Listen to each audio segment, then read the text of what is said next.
Hello, hello, hello, TM24 here, and we are back with some more Marvel Snap content. Now, as you can tell by the title of the video, the name of the deck, the little guy in the right corner here, we're trying to figure out, is Super Skrull actually any good or not? So we recently picked him up, and I wanted to try him out, but I didn't know what to put him in. So I felt like, let's try him in a Darkhawk Devil Dino deck. I feel like that's one of the best decks right now. In this one, he kind of fits really nicely. We've got Zabu, so we can get him out early. And I just felt like it was a good deck to try him in to see what he can really do for us. So, playing Super Skrull.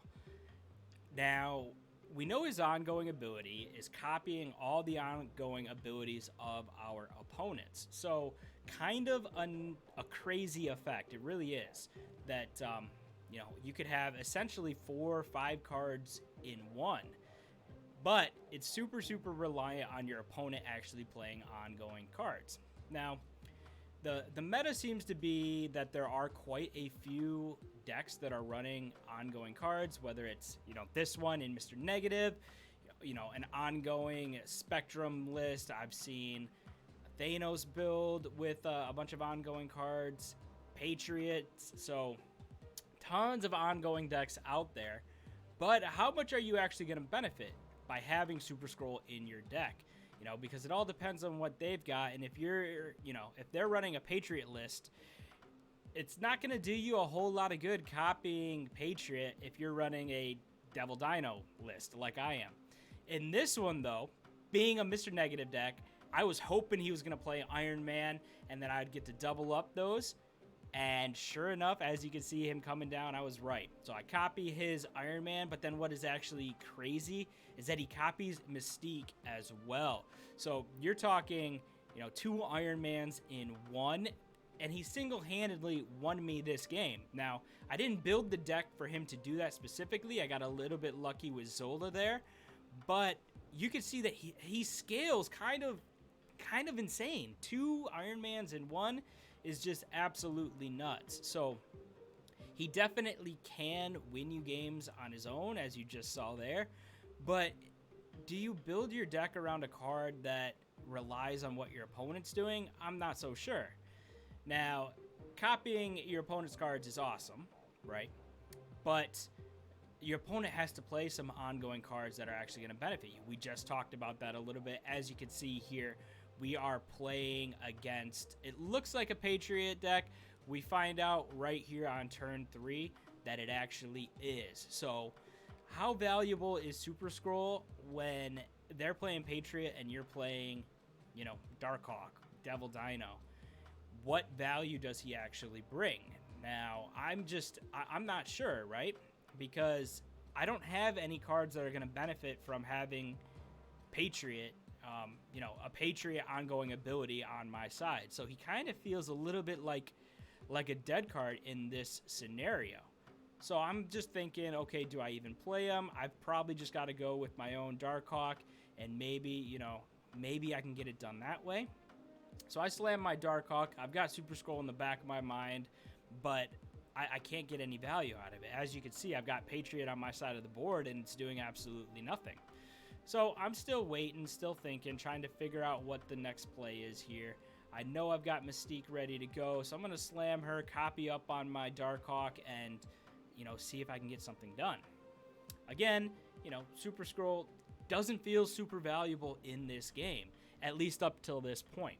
We're just waiting for our opponent here, and, right now I'm thinking I don't even know if I can hold him off. If he's got Ultron, he's going to be able to reach those lanes. There's not a whole lot I could do. Our opponent drops Blue Marble. I'm like, okay, there's something that Super Skrull could actually copy. That's going to give me a nice little buff kind of across the board here.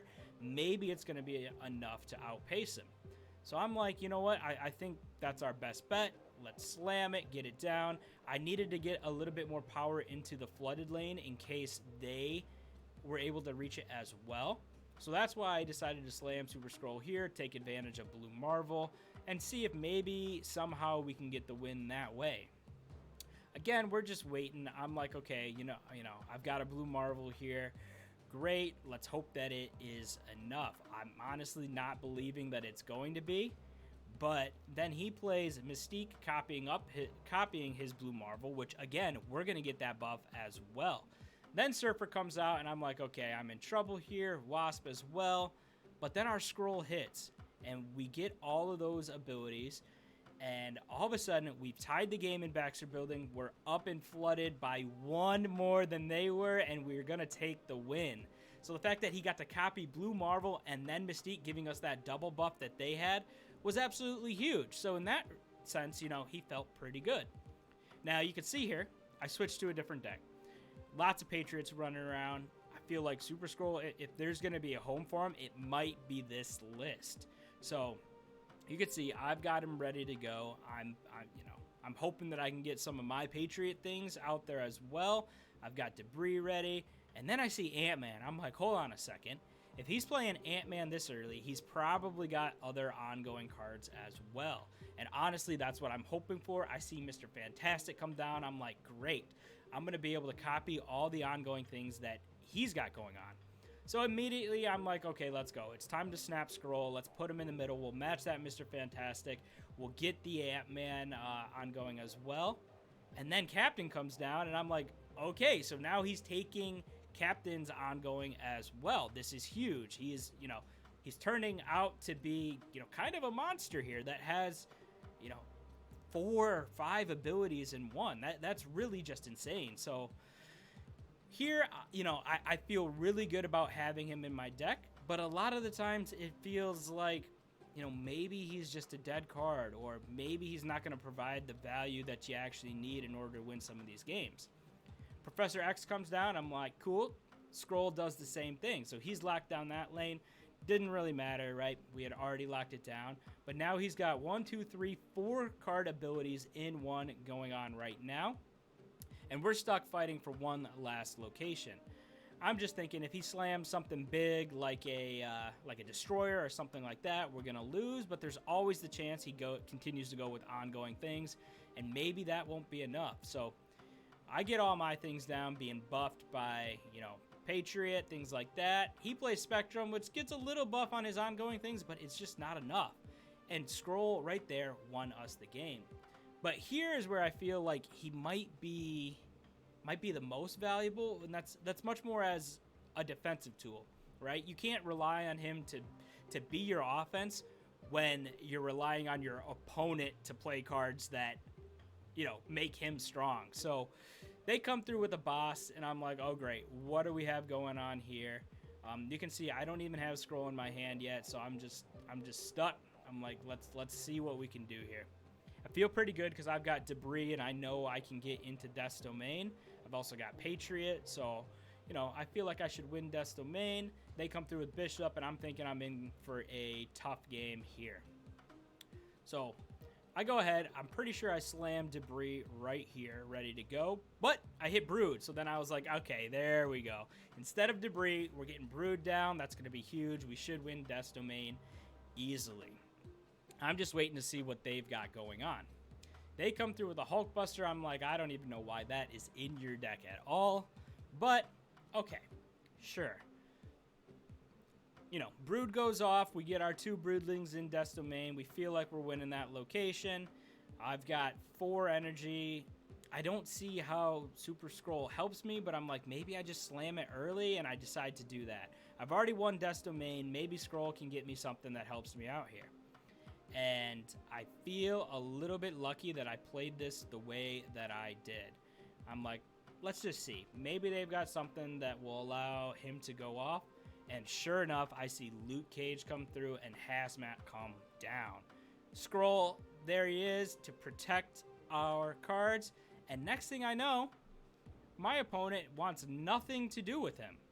So my opponent's going to retreat here, and I'm going to take a victory just because Super Skrull has thwarted their plans. Okay, so that brings me back here to Super Skrull, right?